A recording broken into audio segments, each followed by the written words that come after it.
नमस्कार मित्रांनो. प्रवरा ग्रामीण शिक्षण संस्थेच्या प्रवरा स्पर्धा परीक्षा मार्गदर्शन केंद्राच्या मार्फत आज आपण जी काही करंट अफेअर्सची सिरीज लॉन्च केलेली आहे, बाळासाहेब द रिअल हिरो, यातील पुढची जी करंट अफेअर्सची सिरीज आहे, MCQ बेस्ड सिरीज आहे, ती आपण आज पुढे कंटिन्यू करतोय.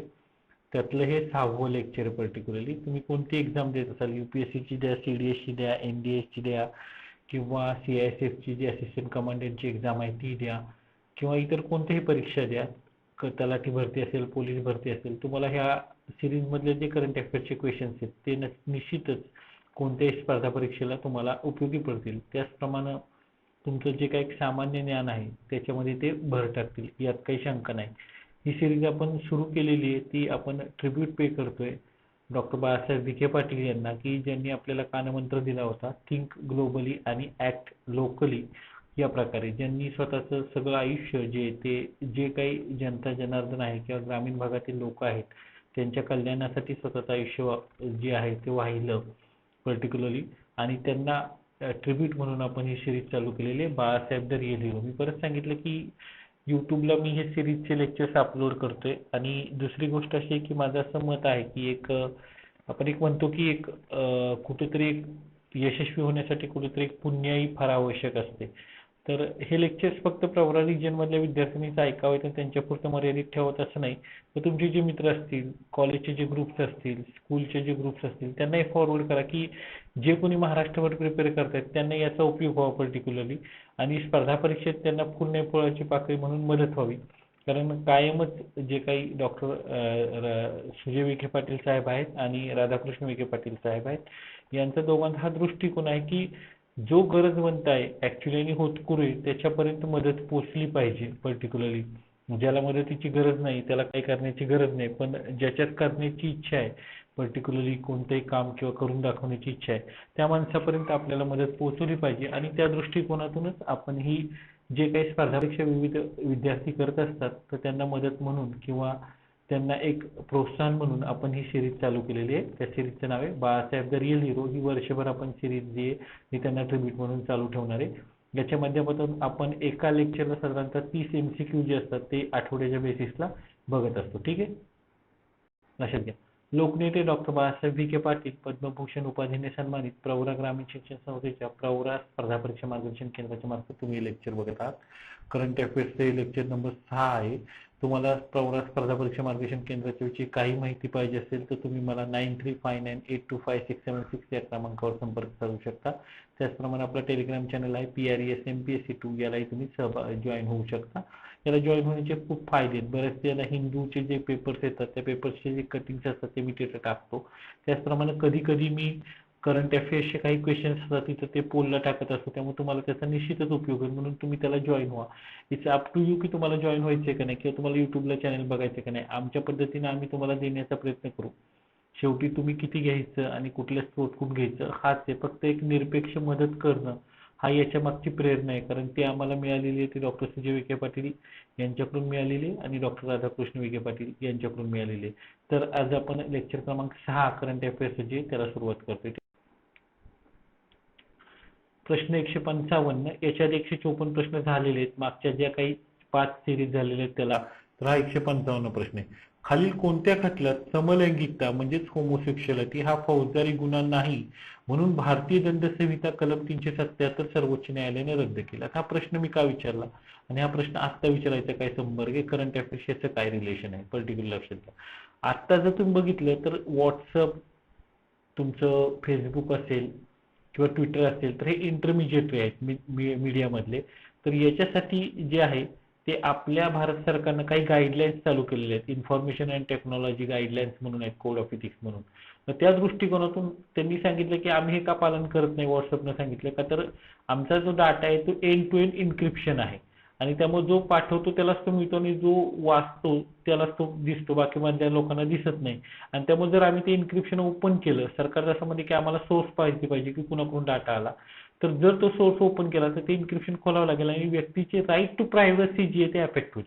आणि त्याच्या दृष्टिकोनातून इंडियन एक्सप्रेसला एक आर्टिकल आलं होतं, right to privacy. Right to privacy काय, कुठल्या कलमात राईट टू प्रायव्हसी, तिथं लक्षात घ्या भारतीय जे राज्यघटना आहे, भारतीय राज्यघटनेच्या कलम 21 मध्ये जे ते राईट टू प्रायव्हसीचा अधिकार जो तो नमूद करण्यात आलेला आहे. मात्र हा राईट टू प्रायव्हसी एक्सटेंड कुणी केलेला तर सुप्रीम कोर्टाने केला की त्यात पण काय समाविष्ट होतो पर्टिक्युलरली तर हा पहिला अधिकार होतो की दंड समलैंगिकता किंवा होमोसेक्शुअलिटी हा कलम 377 जे आहे भारतीय दंडविधान संहितेचा त्याच्यानुसार गुन्हा होता.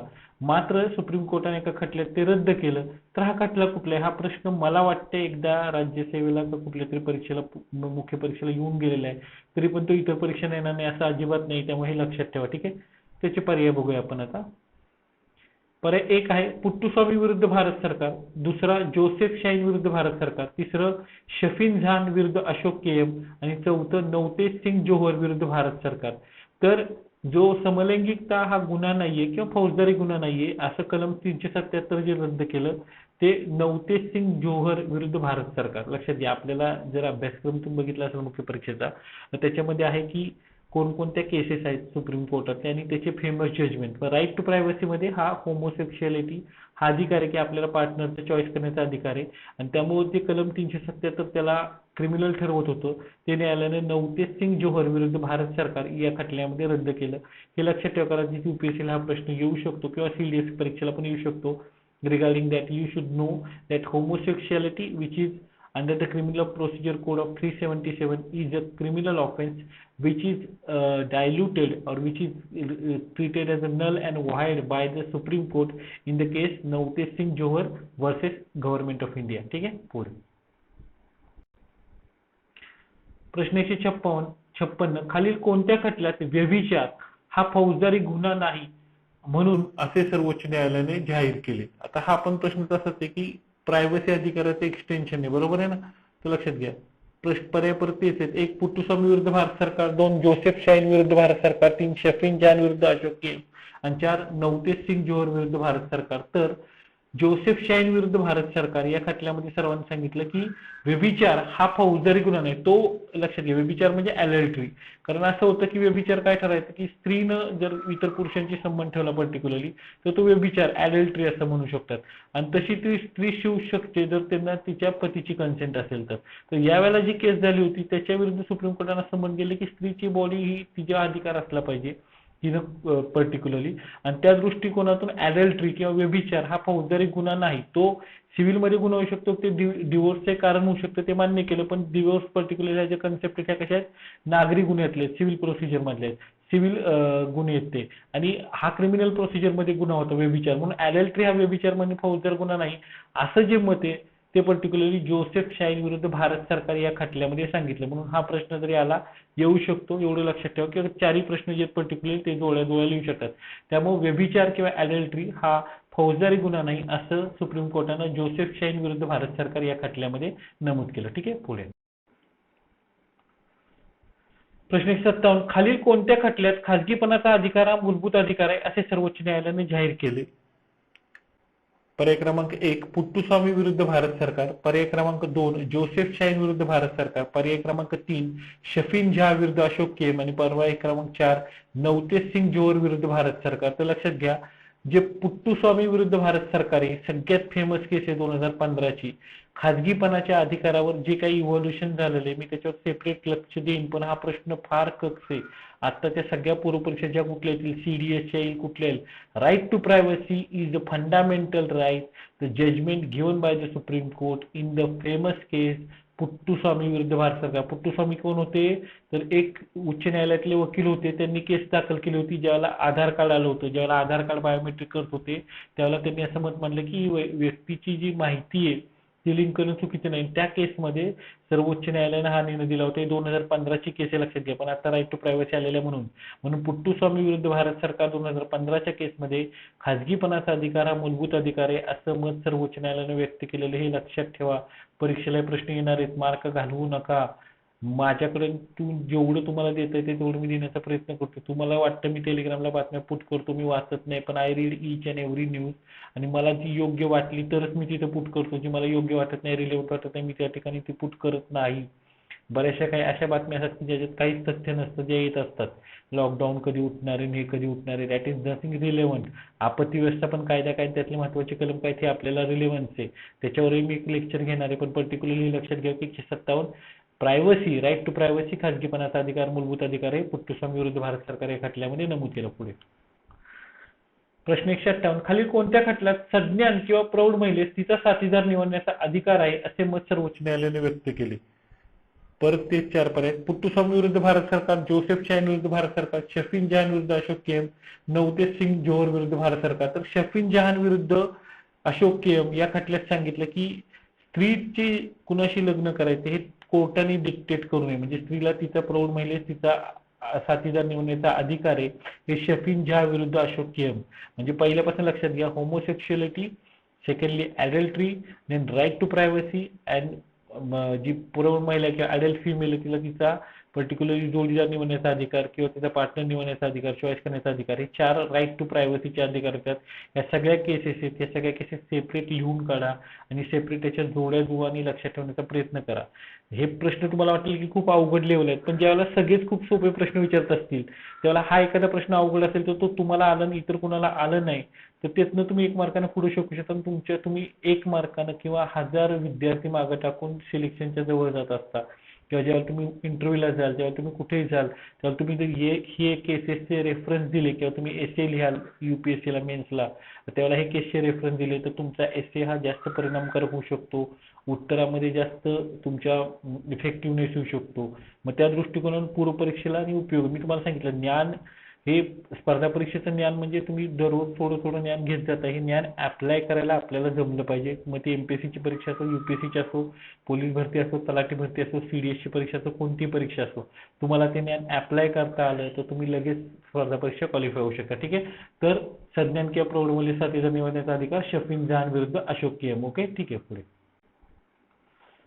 भारतीय दंडविधान संहितामधील खालील कोणते कलम देशद्रोह याच्याशी निगडीत आहे? 1 कलम 122 2 कलम 123 कलम 3 कलम 124 आणि 4 कलम 125. आता रिसेंटली सुप्रीम कोर्टाने याच्यात जजमेंट दिलेलं आहे की देशद्रोहाचं जे कलम आहे त्याचा विचार करण्याची आता रिसेंट ह्याच्यात आवश्यकता आहे, कारण हे इंग्रजांनी जे कलम आहे ते ऍड केलं होतं आणि आता जे पर्टिक्युलर आज त्यांना ऍक्टिव्हेट केलं, मला वाटतं एका न्यूजपेपर किंवा TV चॅनलच्या बाबतीत हे देशद्रोहाचं कलम जे ते राज्य सरकारने लावलं होतं आणि ते आज रद्दबातल करून त्यांना सोडलं. आज हिंदूला ती बातमी कव्हर केलेली आहे. तर देशद्रोहाशी संबंधित कलम कुठले असा प्रश्न डायरेक्टली येऊ शकतो पर्टिक्युलरली पोलीस भरतीला किंवा CDS कोणत्या परीक्षेमध्ये. तर ते 124 हे कलम आहे की ते कशाशी देशद्रोहाशी निगडीत आहे.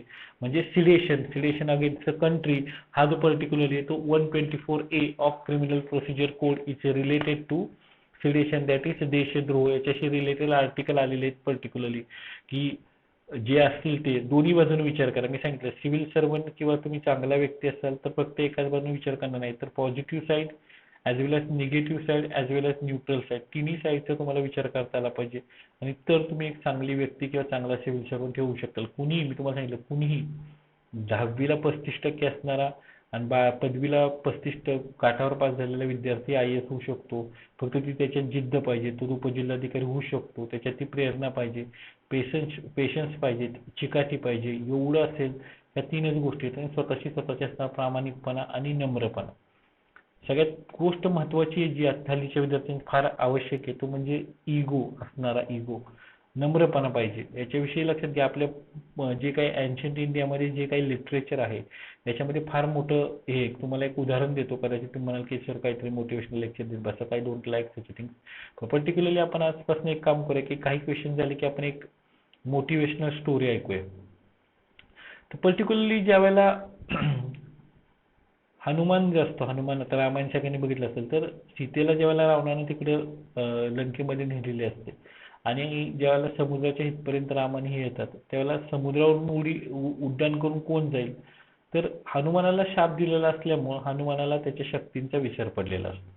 मग हनुमानाला पलीकडे जायचं असेल तर तो जामवंत जो होता, तुम्ही जर रामायण बघितलं असेल तर तो जामवंत वानर असतो, तो हनुमानाला सांगतो की तुझ्या ते शक्ती आहेत आणि तू उडून जाऊ शकतो असं वगैरे तो हे करतो.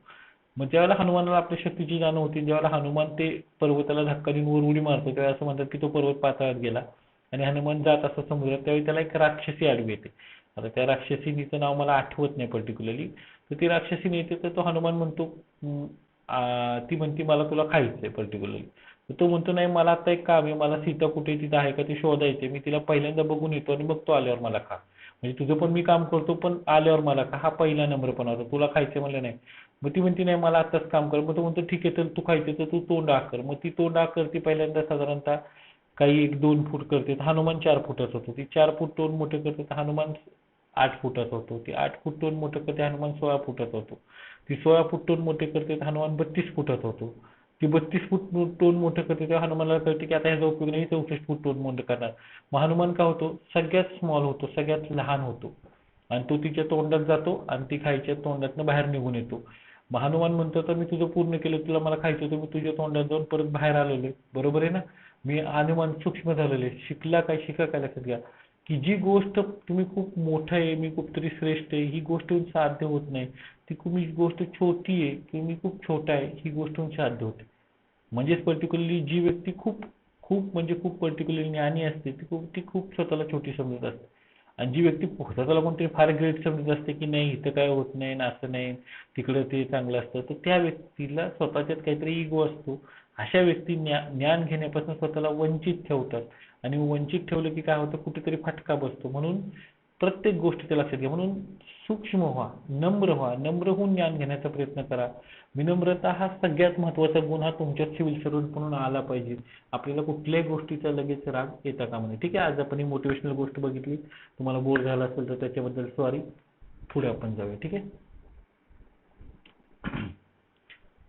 प्रश्न 160, भारतीय दंडविधान संहितामधील म्हणजे क्रिमिनल प्रोसिजर कलम मधील खालील कोणते कलम दोन समुदायात वैमनस्य निर्माण करणे याच्याशी निगडीत आहे? 1 कलम 151, 2 कलम 152, 3 कलम 153 आणि 4 कलम 154. तर 153 जे कलम आहे ते दोन समूहात वैमनस्य निर्माण करेल. हे प्रश्न का रिलेव्हंट आहेत? ज्यावेळेला तुम्ही मुख्य परीक्षेला PSI ला जर क्वालिफाय झाला पर्टिक्युलरली तर PSI ला हे प्रश्न येतात लक्षात घ्या. जीडीच्या परीक्षेला पण येऊ शकतात कदाचित, पण PSI ची जी परीक्षा आहे त्याच्यामध्ये भारतीय दंडविधान संहिता आहे त्याच्यामध्ये हे प्रश्न येऊ शकतात कारण करंटशी रिलेटेड प्रश्न आहेत. त्यावेळेला आपण तो अभ्यास करणार आहे, पण आता हे शिकून घ्या की आता हे रिलेव्हंट आहे. ठीक आहे. पुढे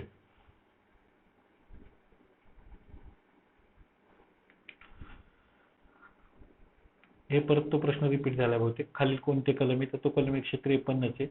म्हणजे लक्षात घ्या दोन समूहामध्ये वैर निर्माण करणं हे जे येते कलम 153 भारतीय दंडविधान संहिते म्हणजे राज्यघटनेचं नाही. नाही तर तुम्ही कन्फ्युज करा नवीन जे विद्यार्थी असतील त्यांना. क्रिमिनल प्रोसिजर कोड मधलं हे कलम आहे भारतीय राज्यघटनेतलं आहे. भारतीय राज्यघटनेचं 153 कलम हे राज्यपालाशी निगडीत आहे. ठीक आहे. पुढे राष्ट्रीय मानवाधिकार आयोग याचे अध्यक्ष म्हणून खालील कोणाची नियुक्ती करण्यात आली? प्रश्न 162 आहे. 1 रंजन गोगोई, 2 शरदचंद्र बोबडे, 3 रंगनाथ मिश्रा आणि 4 अरुण कुमार मिश्रा. तर न्यायमूर्ती अरुण कुमार मिश्रा यांची नुकतीच राष्ट्रीय मानवाधिकार म्हणजे नॅशनल ह्युमन राईट कमिशन याचे अध्यक्ष म्हणून निवडणूक केलेली आहे. त्याची लक्षात घ्या वयोमर्यादा त्याची काय आहे, त्याची म्हणजे पदात किती वर्षापर्यंत व्यक्ती राहू शकते तर ती 70 वर्ष किंवा 5 वर्ष राहू शकते. म्हणून अरुण कुमार मिश्रा हे सर्वोच्च न्यायालयाचे न्यायाधीश होते. ते रिटायर झाल्यानंतर आता त्यांची नॅशनल ह्युमन राईट कमिशनचे अध्यक्ष म्हणून स्थापना केली. नॅशनल ह्युमन राईट कमिशनची स्थापना 1993 साली केली गेली. आपला जो राज्य सेवेचा नागरिक शास्त्राचा विषय चाललेला आहे त्यात आपल्याला राष्ट्रीय मानवाधिकार आयोग काय आहे, ही पहिल्या घटनात्मक बॉडी आहे का तर नाहीये, ही संसदेनं कायदा करून तयार केलेली बॉडी आहे. म्हणून ती स्टॅट्युटरी बॉडी आहे. तर ते तिथं आपल्याला बघायचंय. पण आता अपॉइंटमेंटचा करंट अफेअरचा प्रश्न की त्याचे अध्यक्ष कोण आहेत? अरुण कुमार मिश्रा. आणि मी सांगितलं अध्यक्षांचा कार्यकाल काय त्याच्या तर 70 वर्ष किंवा 5 वर्ष जे आधी येईल ते. तो एक लक्षात ठेवा कारण सगळ्या जे कॉन्स्टिट्यूशनल पद्धती त्याचा शक्यतो 65 वर्ष आहे. पण ही जे एक स्टॅट्युटरी बॉडी आहे याचा काय तर 70 वर्ष किंवा 5 वर्ष जे आधी येईल ते. ठीक आहे. पुढे प्रश्न 163, पेन्सिल नावाचे पोर्टल केंद्र सरकारने खालील कोणत्या हेतूसाठी सुरू केले आहे? 1 अल्पसंख्याक यांना शिक्षण प्रवाहात आणण्यासाठी. 2 स्त्री-पुरुष यातील साक्षरता दरी मिटवणे यासाठी. 3 कोविडमुळे अनाथ झालेल्या मुलांसाठी मोफत शिक्षण प्रदान करणे यासाठी. आणि 4 बालकामगारांचे निर्मूलन करण्यासाठी. तर लक्षात घ्या जे बालकामगारी आहे त्याचं निर्मूलन करण्यासाठी जे ते तो प्रोजेक्ट लॉन्च केलेला आहे. बरोबर ना? Child district child liberation programme काहीतरी प्रोग्राम आहे चाइल्डशी रिलेटेड तो तो तो इम्प्लिमेंट करतो पेन्सिल रिलेटेड. त्याच्यासाठी जे हयाची आहे ते आपल्याला हा कायदाही बघायचा आहे. मुख्य परीक्षेला हा कायद्याचा अभ्यासक्रम आहे आणि मी ते तुम्हाला शिकवणार आहे. डोंट वरी की हे काय ते शिकवणार आहे हे शिकवणार नाही असं होणार नाही. पर्टिक्युलरली जे मागच्या बॅचला होते आणि आता नवीन बॅचला आलेले त्यांना पर्टिक्युलरली जो सिलेबस होता तो सिलेबस पूर्ण शिकवला जाईल. एवढंच प्रामाणिक इच्छा आहे की त्यांची ती शिकायची इच्छा असली पाहिजे. So I am ready to teach you but it is up to you to approach me. Sir आम्हाला हे नाही समजत आहे कारण सगळ्या गोष्टी तुम्हाला समजत नाही. मी स्पर्धा परीक्षा स्वतः दिलेली आहे आणि या गोष्टी काही गोष्टी नाहीच समजत. सगळ्या गोष्टी समजायला पण देऊ नये, पण त्या गोष्टी तुम्ही अप्रोच झाला पाहिजे योग्य व्यक्तीकडे. ठीक आहे, तर लक्षात घ्या पेन्सिल नावाचं पोर्टल बाल कामगारी निर्मूलन याच्याशी हिंदूला आर्टिकल आलेले आहे आता. ते हिंदूचं आर्टिकल मी टेलिग्रामला टाकलेलं आहे, ते नीट वाचून घ्या, त्याच्यामध्ये या पोर्टलचा उल्लेख होता. ठीक आहे, पुढे प्रश्न 164. पूजा राणी भोरा ही खालील कोणत्या खेळाशी निगडीत आहे? एक बॉक्सिंग, दोन कुस्ती, तीन नेमबाजी आणि चार वेटलिफ्टिंग. तर पूजा राणी बोहरा ही आता आशियाई जी चॅम्पियनशिप झाली मुष्टियुद्ध स्पर्धा मला वाटते कझाकिस्तानमध्ये झाली, तर त्याच्यामध्ये तिने सुवर्ण पदक पटकावलं. म्हणून पूजा राणी बोहरा ही कशाची निगडीत आहे? बॉक्सिंग. मी तुम्हाला सांगितलं खेळाडू त्याने काय अचिव्हमेंट केली, त्याला कुठला पुरस्कार मिळालेला आहे का, आणि तो कोणत्या खेळाशी निगडीत. या चार गोष्टी करून ठेवा, एखादा प्रश्न त्याच्यावर हमखास पडतो कोणत्या तरी परीक्षेला, त्यामध्ये तुमची तयारी असलीच पाहिजे. ठीक आहे, पुढे प्रश्न 165. 2021 पासून रिझर्व्ह बँकेच्या आर्थिक वर्ष खालील कोणते असणार आहे? एक 1 जानेवारी ते 31 डिसेंबर, 2 1 जुलै ते 30 जून, 3 1 एप्रिल ते 31 मार्च आणि 4 1 ऑगस्ट ते 31 जुलै. तर लक्षात घ्या 2021 पासून 1 एप्रिल ते 31 मार्च असणार आहे. म्हणजे आधी ते काय होतं तर 1 जुलै ते 30 जून होतं, मात्र आता ते चेंज केलं. मी परत मागच्या लेक्चरला प्रश्न घेतला होता, परत घेतलेला आहे. हायली इम्पॉर्टंट क्वेश्चन आहे पूर्व परीक्षेच्या दृष्टीनं, की रिझर्व्ह बँकेचा आर्थिक वर्ष 2021-22 पासून काय आहे. तर ते 1 एप्रिल ते 31 मार्च हा जर प्रश्न आला आणि हमखास येणार आहे पूर्व परीक्षा मुख्य परीक्षेला, त्यामुळे डोक्यात ठेवा फिक्स की हा प्रश्न येणारच आहे. आणि त्यामुळे आत्ता वर्ष चेंज केलेलं म्हणजे 2019-20 पर्यंत जे होतं ते पर्टिक्युलरली जे होतं ते 1 जुलै ते 30 जून होतं. मात्र 2021-22 पासून रिझर्व्ह बँकेनं त्याचं आर्थिक वर्ष चेंज केलं 1 एप्रिल 31 मार्च. जसं भारत सरकारचं आर्थिक वर्ष आता 1 एप्रिल ते 31 मार्च, तसंच रिझर्व्ह बँकेनं स्वतःचं आर्थिक वर्ष चेंज केलेलं. या दृष्टिकोनातून लक्षात ठेवा highly important questions for the all examinations. Okay, ठीक आहे, पुढे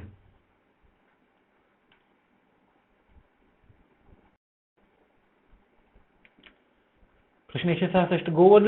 गोवर्धन सिंह यांची खालीलपैकी कोणत्या बँकेच्या महाव्यवस्थापकपदी निवड झाली आहे? एक state bank of India, 2 NABARD, 3 Exim bank आणि 4 जागतिक बँक. तर लक्षात घ्या गोवर्धन सिंग यांची नाबार्डचे महाव्यवस्थापक म्हणून निवड झालेली. हा अपॉइंटमेंटचा क्वेश्चन जर समजा चुकून माकून विचारला तर नाबार्ड काय वगैरे आपण त्या गोष्टी ज्या ते इकॉनॉमीमध्ये शिकणार आहे त्या इथे काय रिपीट करायची नाही. प्रश्न 167. Stargazing players of my life खालीलपैकी कोणाचे पुस्तक आहे? एक सुनील गावस्कर, 2 रवी शास्त्री, 3 कपिल देव आणि 4 सौरभ गांधी. तर stargazing players of my life हे रवी शास्त्रींनी पुस्तक लिहिलेले. इथे म्हणतात असे 60 प्लेयर आहेत की ज्यांच्यामुळे मी फार इम्प्रेस झालो आयुष्यामध्ये. रवी शास्त्री जे आता भारतीय जी क्रिकेट टीम आहे त्याचे कोच आहे, तर त्यांनी हे पुस्तक लिहिलेले stargazing players of my life. By chance प्रश्न आला तर कन्फ्युज होऊ नये म्हणून मी टाकलेलं आहे. ठीक आहे, पुढे प्रश्न 168. टी.एम. कालियानन यांचे नुकतेच निधन झाले, ते खालीलपैकी कोण होते?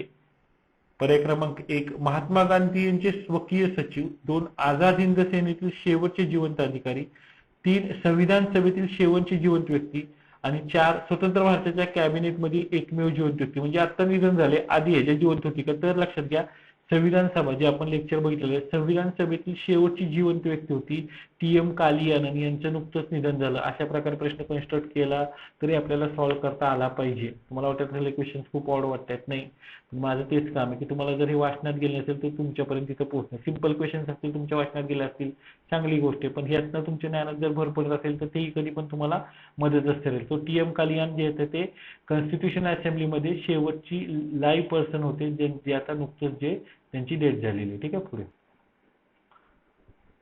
प्रश्न 169. संजीत कुमार हा खेळाडू खालील कोणत्या खेळाशी निगडीत आहे?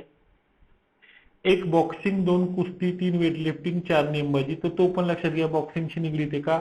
आता जी आशियाई चॅम्पियनशिप झाली त्यात एकमेव तो खेळाडू की ज्यानं हेवी वेटमध्ये मला वाटतं 91 kgच्या वेटमध्ये जे ते सुवर्ण पदक प्राप्त केलं. म्हणून संजीत कुमार हा खेळाडू बॉक्सिंगशी निगडीत आहे. कधीही परीक्षेला प्रश्न उद्या, पण लक्षात असू द्या की संजीत कुमार कशाशी खेळतो. तुम्ही तुम्हाला सांगितलं आता वाचताय लक्षात राहील आणि परीक्षेला तिथे गेल्यावर जर तुम्हाला आठवलं तर that will be more useful to you. ठीक आहे, पुढे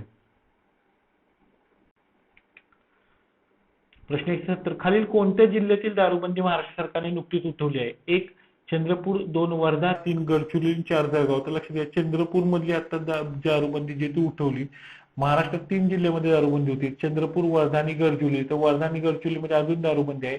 मात्र चंद्रपूर मधली दारूबंदी आता सरकारने उठवली, कारण सरकारला वाटलं की तिथं काळा बाजार जास्त होतोय आणि दारूबंदी करून काहीच फायदा होत नाही, म्हणून चंद्रपूर मधली दारूबंदी सरकारने नुकतीच उठवली. म्हणून हा प्रश्न हायली रिलेव्हंट होतो की महाराष्ट्रात कोणत्या जिल्ह्यात दारूबंदी आहे. असा जरी प्रश्न आला तरी लक्षात ठेवा, आणि असा जरी आला, मी आता विचारलाय तसा जरी आला, तर दोन्ही प्रकारे तुम्हाला तो सॉल्व्ह करता आला पाहिजे. ठीक आहे, पुढे प्रश्न 171. 2021चा आंतरराष्ट्रीय बुकर पुरस्कार खालील कोणाला जाहीर झालाय? 1.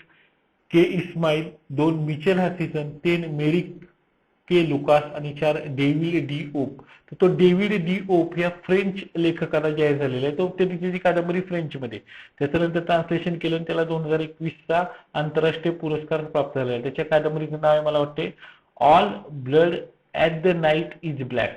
रात्रीच्या वेळी सगळं रक्त जे असतं ते काळच असतं, असं त्याच्या पुस्तकाचं टायटल आहे. ते पुस्तकही लक्षात ठेवा. डेव्हिड डी ओक ही पहिली फ्रेंच व्यक्ती आहे की जिला इंटरनॅशनल बुकर प्राइज मिळालं. या दृष्टिकोनातून लक्षात ठेवा. मी सांगितलं तुम्हाला की पुरस्कारांच्या विषयी करंट अफेअर्सचा प्रश्न जाऊ शकतो, तो त्या दृष्टिकोनातून प्रश्न ठेवायला. मी परत पुरस्कारांचे प्रश्न घेणार आहे, ज्यावेळेला परीक्षा येतील त्यावेळेला घेणार आहे. आत्ता काय करत नाही, आत्ता जे काय वर्तमानपत्रात येतं ते मी कव्हर करण्याचा प्रयत्न करतो. ठीक आहे, पुढे प्रश्न 172. जागतिक बँकेचे शिक्षण सल्लागार म्हणून खालील कोणाची निवड करण्यात आलेली आहे? 1.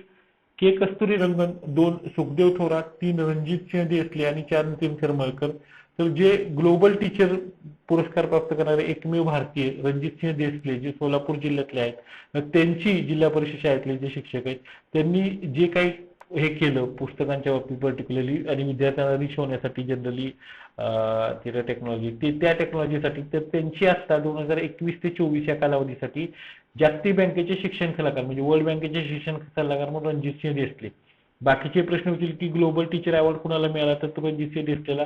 जे महाराष्ट्रातले आहेत, जे सोलापूर जिल्ह्यातले आहेत, मग त्यांचे तालुका कुठला आहे, त्यांची शाळा कुठली आहे, सगळं लक्षात ठेवा. का प्रश्न येऊ शकतो, आपल्याला आला पाहिजे. फक्त रणजित सिंह देसले लक्षात ठेवायचं नाही, त्याला अवॉर्ड किती मिळाला, काय किती मिळाला, कधीपासून अवॉर्ड कन्स्ट्रक्ट होतो, ते आपण सगळं ज्यावेळेला ऑफलाईन लेक्चर चालू होतील त्यावेळेला आपण ते बघणार आहे. पुढे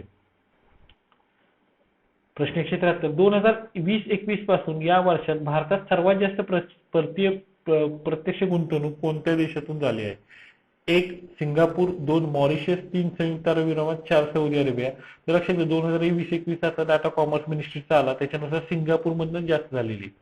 तर या दृष्टिकोनातून प्रश्न येऊ शकतो. ज्यावेळेला मी अर्थशास्त्र शिकवेन त्याला 2021-21चा सगळा डाटा शिकवेन आणि 19-20चा शिकवेन, कदाचित दोन्ही वेळेला प्रश्न येतात, त्यावेळेला मी कव्हर करेन. पण आता करंट अफेअर्सचा प्रश्न मी टेलिग्रामला बातमी टाकलेली आहे, नसेल तर तिथं जाऊन वाचा, कुठल्या सेक्टरमध्ये झाली, कुठल्याच झाली, कुणाची इन्क्रीज झालेली आहे, काय झालेली आहे, आणि त्याच्यानंतर एक आरबीआयचा डाटा आला आणि ते कसं काय करेक्शन झालं, त्याच्यावर कशी टीका केली गेली.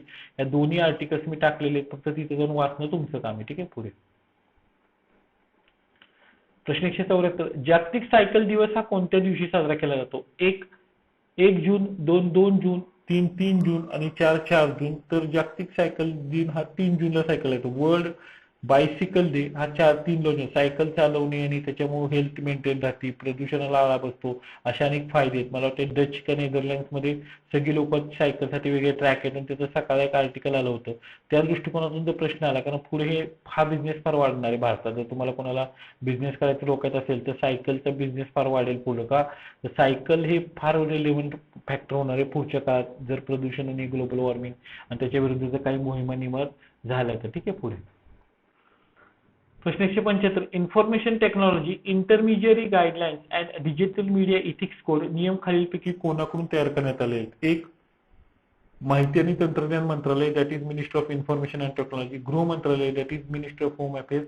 3. इलेक्ट्रॉनिक्स आणि तंत्रज्ञान मंत्रालय म्हणजे ministry of electronics and technology. आणि 4. नीती आयोग. तर लक्षात घ्या, हा व्हॉट्सअपला आता आणि ट्विटर आणि फेसबुक याच्यावर वाद चाललेला आहे, जे सरकारने आता नियम तयार केले. ह्याच्यात एक आर्टिकल होतं हिंदूला की मुळात हे नियम तयार कोणी करायला पाहिजेत? माहिती तंत्रज्ञान मंत्रालयाने, पण तयार कोणी केलेत? इलेक्ट्रॉनिक तंत्रज्ञान मंत्रालयाने. आणि त्यामुळे ते म्हटलं की नाही, तयार दुसऱ्याने केलं, तरी इलेक्ट्रॉनिक मंत्रालयानंतर क्लिअर केलं की नाही, इम्प्लिमेंट माहिती तंत्रज्ञान मंत्रालय तयार करणार आहे. पण समजा नियम कोणी तयार केले असा प्रश्न आला तर इलेक्ट्रॉनिक आणि तंत्रज्ञान मंत्रालयाने तयार केले. MEITY मंत्रालय त्याला शॉर्ट फॉर्म मध्ये म्हणतात, ते लक्षात ठेवा. कारण ते हिंदूला आलं होतं, तुम्ही एवढ्या बारकाईनं आर्टिकल वाचलं नसेल म्हणून ऍक्च्युली मी लक्षात घ्या. आज पण आर्टिकल आलेलं आहे की डाटा प्रोटेक्शनवर एक श्रीकृष्ण कमिटी नेमली होती. तिच्या रेकमेंडेशन काय आहेत हे जे UPSC मेन्स करतात त्यांनी ते थोडं लक्षात ठेवा आणि ते फार रिलेव्हंट ठरेल. ठीक आहे, पुढे प्रश्न 176, शाश्वत विकास निर्देशांक खालील कोणती संस्था जाहीर करते? एक पर्यावरण मंत्रालय, 2 पृथ्वी मंत्रालय, 3 अर्थ मंत्रालय, 4 नीती आयोग. तर NITI Aayog, national institution for transformation of India, ही जी आहे ती शाश्वत विकास निर्देशांक, ज्याला काय म्हणतात सस्टेनेबल डेव्हलपमेंटल गोल्स किंवा सस्टेनेबल डेव्हलपमेंट इंडेक्स SDI. आजच एक मला वाटतं करंट अफेअर्सला बातमी आलेली आहे 4 मेच्या पेपरला, तर ती मी कव्हर केलेली आहे कारण ह्याच्यावर हमखास प्रश्न येणार आहे. लक्षात घ्या, शाश्वत विकास म्हणजे काय लक्षात घ्या. विकास अशा प्रकारे करणे पर्टिक्युलरली की तुमच्या पिढीच्या गरजा तर भागल्या गेल्या पाहिजेत, मात्र पुढच्या पिढीला त्यांच्या गरजा भागवताना कॉम्प्रोमाइज नाही झालं पाहिजे. बरोबर आहे ना. तर ह्यापेक्षा ब्रंटलँड कमिशन एक होतं, ब्रंटलँड कमिशन, ज्यावेळेला मी एन्व्हायरमेंट शिकवेन त्यावेळेला सांगेन तुम्हाला. तर त्या कमिशननं हा पहिल्यांदा ही टर्म कॉइन केली की शाश्वत विकास म्हणजे काय. The development will such that when you are fulfilling your needs, the needs of the future generations cannot be compromised. म्हणजे तुम्ही आता कोळसा असेल, खनिज तेल असेल, ते अशा प्रकारे वापरले गेले पाहिजे की पुढच्या पिढीला त्याचा वापर करायला ते शिल्लक राहिले पाहिजे, किंवा पॉल्युशन न करता विकास झाला पाहिजे. असा विकास झाला पाहिजे की ज्यात पुढच्या पिढीला पण तुम्हाला जो ऑक्सिजन मिळतो तो मिळाला पाहिजे. हा विकास शाश्वत विकास असेल. आणि याच्याविषयी जे पर्टिक्युलर विकास काय आहे आणि वृद्धी काय आहे, मी इकॉनॉमीमध्ये शिकवेन, आपल्याला इकॉनॉमीमध्ये टॉपिक शिकायचे आहे. तर मात्र SDG आहे ते शाश्वत विकास लक्ष्य आहेत. कुणी मांडलेली आहेत? संयुक्त राष्ट्र संघटना, युनायटेड नेशन्सना मांडलेली. कधी मांडली?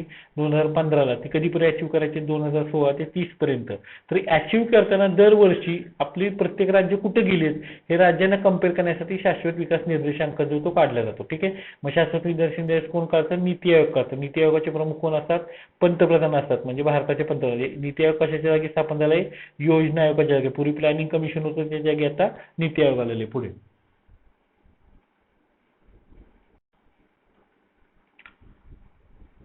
प्रश्न 177, शाश्वत विकास निर्देशांक 2020-21 नुसार खालील कोणत्या राज्याचा क्रमांक पहिला? एक महाराष्ट्र, 2 गुजरात, 3 हिमाचल प्रदेश, 4 केरळ. तर ऑब्व्हियसली केरळचा क्रमांक जो आहे तो पहिला आहे. हा एक ऑब्जेक्टिव्ह लोकेशन येऊ शकतो कुठल्याही परीक्षेला, त्या दृष्टीने लक्षात ठेवा. केरळचा स्कोर किती येतो हे लक्षात ठेवा.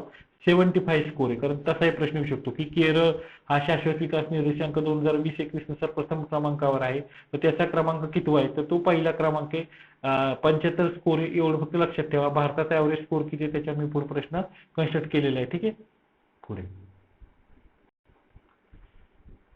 प्रश्न 178, शाश्वत विकास निर्देशांक 2020-21 नुसार दारिद्र्य नसलेले राज्य खालील म्हणून कोणत्या राज्याचा पहिला क्रमांक आहे? म्हणजे नो पॉवर्टी. त्यांनी क्रमांक दिलेले, हिंदूला ते आर्टिकल आलेलं आहे, मी टेलिग्रामला टाकलेलं आहे. मी परत SDG वर एक सेपरेट आर्टिकल किंवा नोट्स तुम्हाला काढून देईन, त्याचा काही विषय नाही. पहिलं जे ते तामिळनाडू, दुसरं गोवा, तिसरं हिमाचल प्रदेश आणि 4 केरळ. तर तामिळनाडूचा जे तो नो पॉवर्टीसाठी जो पहिला क्रमांक आहे, त्याचा नो हंगरसाठी कुठला आहे, वॉटरसाठी कुठलं आहे, त्याच्यानंतर बाकीचे जे काही ह्याच्यासाठी काय, तर ते बरेचसे तिथे काय क्रायटेरिया त्यांनी लावलेले आहेत. त्या क्रायटेरिया प्रश्न आहेत ते तुम्ही कन्स्ट्रक्ट केलेले आहेत. त्यामुळे तुम्हाला तिथं जे जाऊन आर्टिकल टेलिग्रामला वाचावंच लागेल. फक्त इथं समजा त्या कुठल्याही आर्टिकल प्रश्न आला तरी आपल्याला ते आलं पाहिजे, एवढं फक्त लक्षात ठेवा. ठीक आहे. पुढे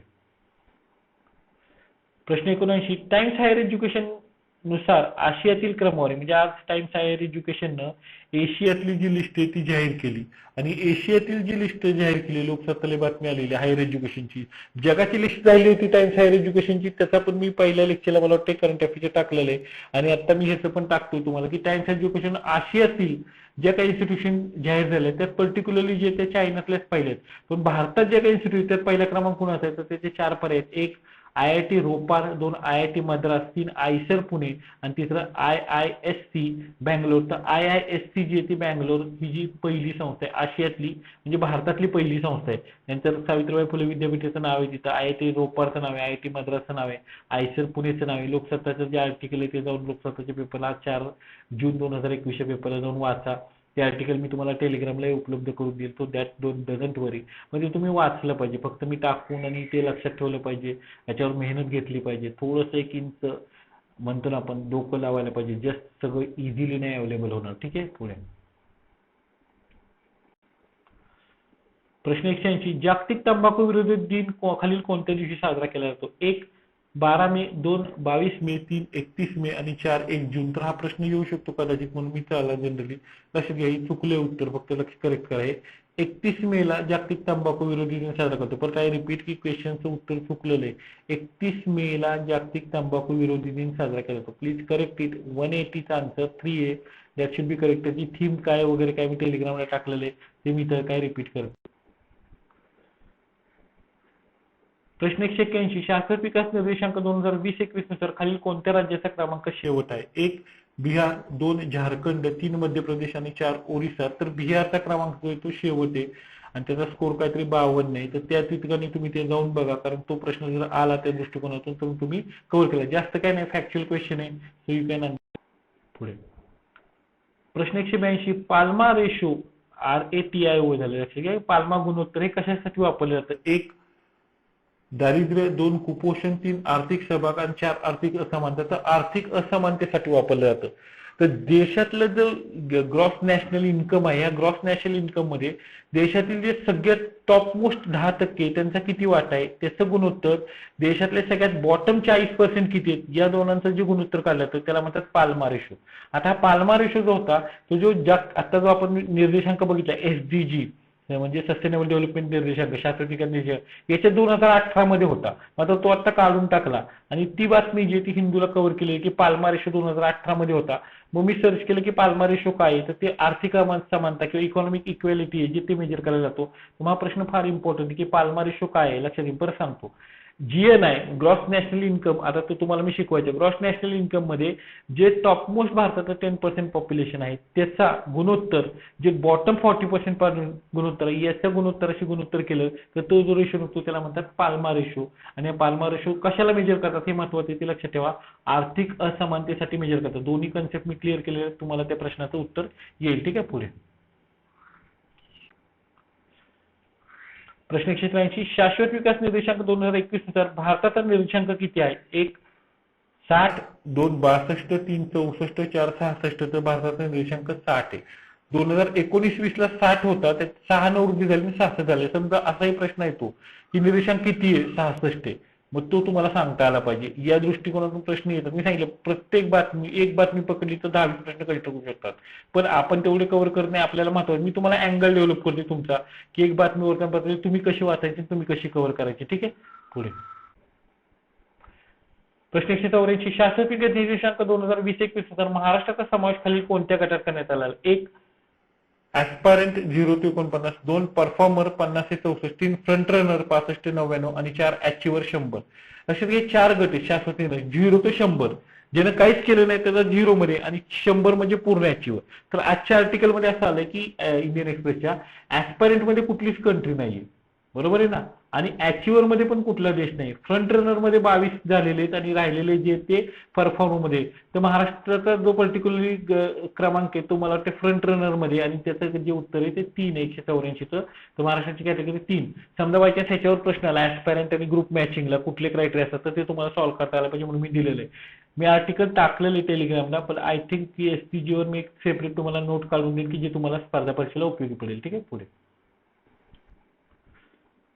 प्रश्न 185, शाश्वत विकास निर्देशांक 2020 नुसार किती ध्येयांचा समावेश करण्यात आलेला आहे? 1 14, 2 15, 3 16 आणि 4 17. तर इथे लक्षात घ्या 16 ध्येयांचा समावेश करण्यात. मूळ जे होतं त्यात 2018 मध्ये 15 ध्येयांचा होता, आता 16 केला. मात्र आता इकॉनॉमिक इनइक्वालिटीचे काही क्रायटेरिया जे त्यांनी काढून टाकले, पर्टिक्युलर त्यांचा रिलेव्हन्स नसल्यामुळे. आता यात त्यांनी काही वेगवेगळे क्रायटेरिया ऍड केले. याच्याविषयी हिंदूमध्ये एक आर्टिकल आलेलं आहे आणि त्याच्याविषयी 1-2-3 दिवसात त्याच्यावर टीका पण येईल, तुम्हाला ते वाचता येईल. ऍक्च्युअली मी टेलिग्रामला ते पुटअप करेन. तर हे साधारणतः खूप बेसिक्स किंवा खूप असे वेगळे थोडे क्वेश्चन्स मी काढण्याचा प्रयत्न केलेला आहे की इतर क्वेश्चन्स तुमच्या इतर ठिकाणी वाचण्यात जातील किंवा ते मी नंतरच्या लेक्चर्सला आपण ज्यावेळेला ऑफलाईन लेक्चर्स घेऊ त्यावेळेला आपण कव्हरही करू. पण असे काही क्वेश्चन्स आहेत की जे कदाचित तुमच्या वाचनात जाणार नाही, जसं पाल्मा रेशो असेल किंवा ज्या काही प्रायव्हसीच्या केस असतील तर त्या जाव्यात म्हणून मी या दृष्टिकोनातून मी लेक्चरचं कन्स्ट्रक्शन्स केलेलं आहे. लक्षात घ्या, प्रश्न टाकण्यामागचा माझा हेतू एकच आहे की तुम्हाला मदत होईल. फक्त तुम्ही लेक्चर शांतपणे आणि पेशन्सने ऐकलं पाहिजे. आपल्याला 40 मिनिटाचं लेक्चर ऐकलं म्हणलं की पळापळ होती, नको आता 40 मिनिटं वेळ घालवायचा का. दॅट इज युअर सिग्निफिकन्स की तुमचं तिथं जर तुमचं माइंडसेट बसला 40 मिनिटं तरच तुम्ही अचीव्ह करू शकता. ठीक आहे. पुढे ओके.